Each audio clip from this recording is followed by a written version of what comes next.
भौजी। अरे का देवर बबुआ। अरे पहलिया कहाँ से खरीद ले बाड़ी हो, बड़ी आवाज करता। अरे ई फूलपुर बाजार से खरीदे है।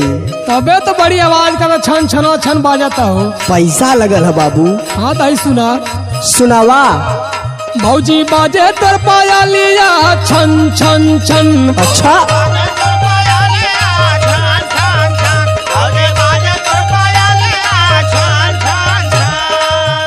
जन मारे उठा ला लिया आही दादा, जन मारे उठा ला लिया आही दादा।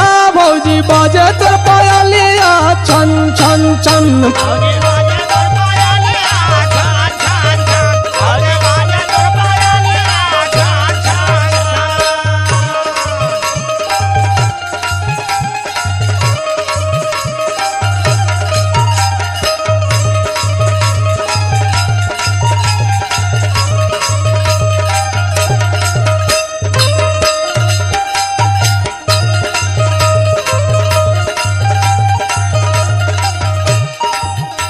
अच्छा एक बात बतावा।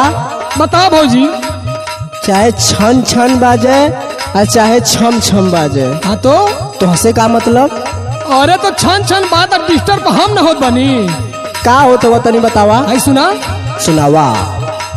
हो ना खरा मिजाजी तोहर कातिला जवानिया। अच्छा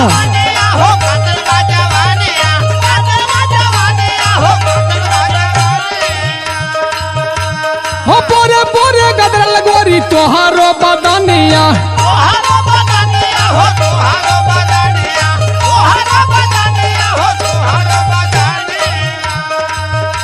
हो ना खरा मिजाजी तोहर कातिला जवानिया। हो पोरे पोरे गदरल बाटे तोहारो बदनिया।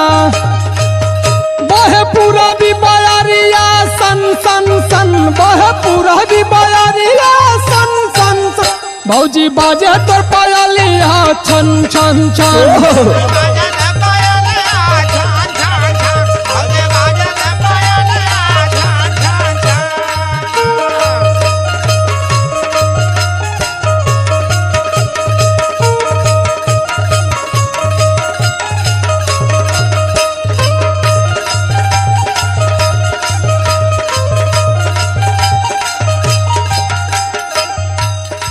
अच्छा और जानता है भौजी, कुछ ढेर ना बोलत हुआ।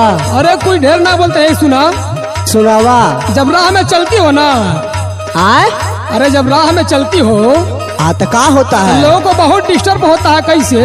अरे समर के रह तो मरियो जइबो तू। है सुना। सुनावा। हो रहिया में चले लू पाया लछन कावत।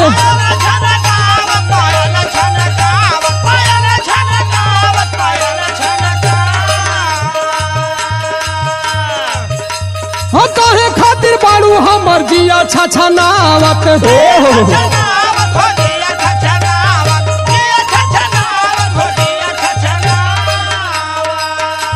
हो रहिया में चले लू पाया लछन कावत। काहे खातिर बाड़ू हमर जिया छछनावत।